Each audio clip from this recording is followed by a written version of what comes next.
अगर आप लोग को हमेशा कंफ्यूजन रहता है कि आपको अपनी सर्विसेज कितने प्राइस में बेचनी चाहिए, $5 में बेचें या $50 में बेचें, कैसे वो आर्टिकल का प्राइस डिसाइड करें, कैसे वो लोगो का प्राइस डिसाइड करें, अगर ये कंफ्यूजन आपके पास में हमेशा से रहा है तो इस वीडियो को देखने के बाद में वो कंफ्यूजन अब नहीं होने वाला है।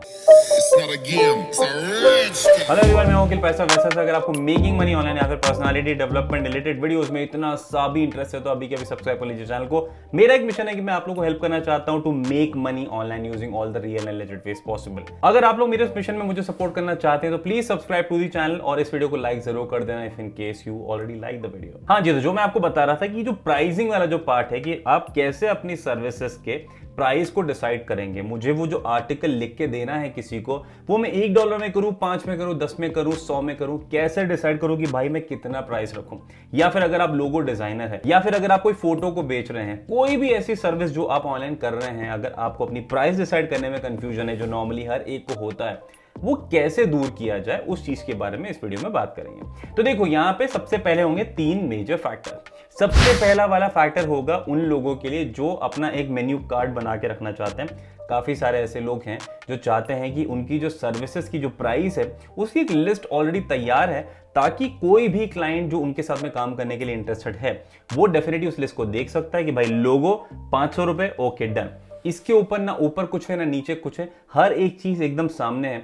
Even if the logo is complicated, वहां पे जो डिस्कशंस है, वो जो स्कोप होते हैं वो कहीं ना कहीं खत्म हो जाते हैं। तो पहला वाला जो केस है उसके बारे में तो डेफिनेटली हम बात करने वाले हैं ही नहीं, क्योंकि ये ऑलरेडी वो लोग हैं जो अपना प्राइस ऑलरेडी एक प्राइस लिस्ट के हिसाब से फॉलो करते हैं। अब जो यहाँ पे दूसरा और तीसरा फैक्टर है उसके बारे में हम मेजरली इस वीडियो में बात करने वाले हैं। देखो, दूसरा पार्ट होगा आप प्राइस डिसाइड करेंगे डिपेंडिंग ऑन कि जो सामने वाली चीज जो आप ऑफर कर रहे हैं उसके इंप्लीकेशंस आपके ऊपर कैसे पड़ने वाले हैं। इसका मतलब यह है कि क्या होता है ना कि जब भी आप कोई काम ऑफर करते हैं, कोई सर्विसेज ऑफर करते हैं, आपके पास में उससे एसोसिएटेड खर्चे भी होते हैं। अगर आपके पास में कोई ऑलरेडी काम कर रहा है जिन्हें आपको सैलरी देनी होती है, ऑफ कोर्स आपको वो चीज ध्यान रखनी होगी, क्योंकि आप इतना लो प्राइस ऑफर नहीं कर सकते हैं जहां पे आप उनकी सैलरी का भी कहीं ना कहीं वो जो पे करने के लिए जो आपको अफोर्ड करना है वो नहीं कर पाएंगे, या फिर आपको अपनी जेब से देना पड़ेगा।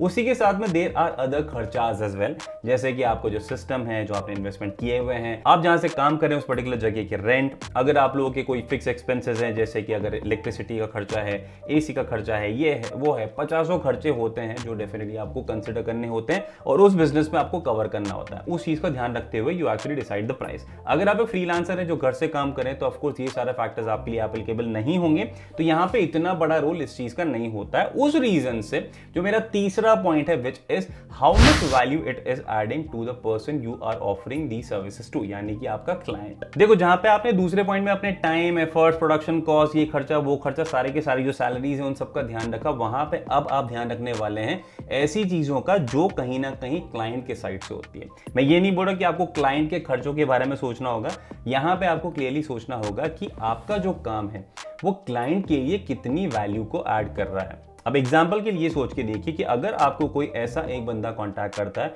जिसने अपनी वेबसाइट को आज ही स्टार्ट किया है, एकदम नई वेबसाइट है, he is not even earning anything from that particular website, पर आपको ये पता है कि यार वो एक बड़ा सिंपल सा बंदा है, सिंगल बंदा है और आराम से काम करना चाहता है और it is just a beginning.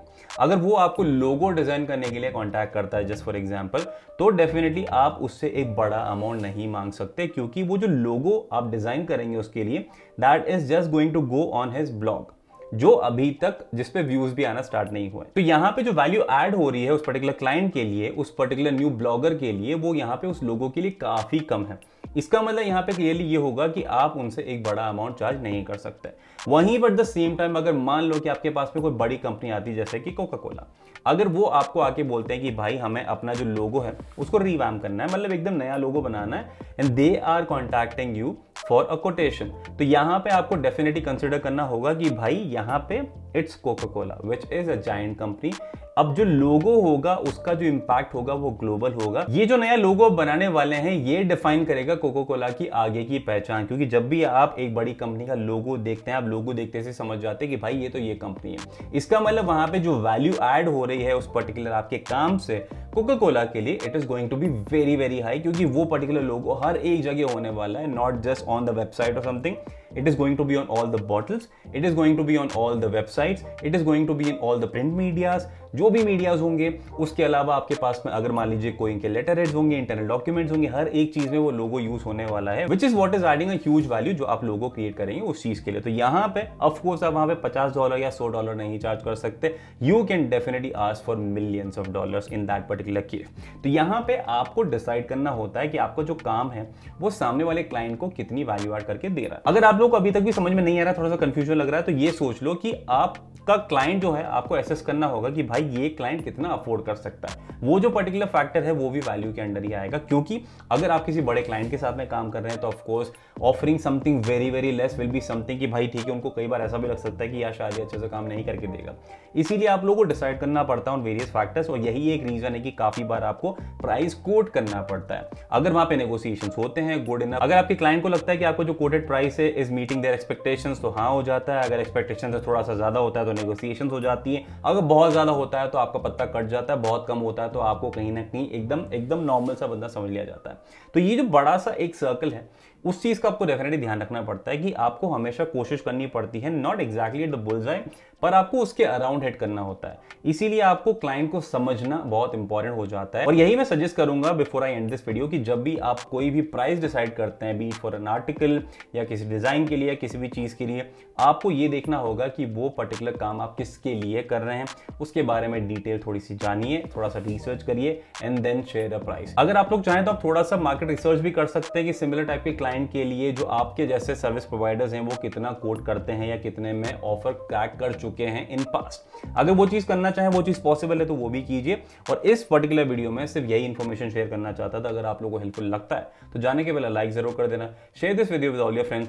अगर कुछ क्वेश्चन है तो कमेंट सेक्शन में पूछ सकते हो। And last not the least, subscribe कर लेना चैनल को, क्योंकि जिंदगी में वैसा बहुत है, उसके लिए आपको मेरा साथ जरूरी है। उस साथ के लिए चैनल को सब्सक्राइब करना जरूरी, तो वो कर लेना। बाकी मिलते हैं नेक्स्ट वीडियो में, तो के लिए take care and keep hustling.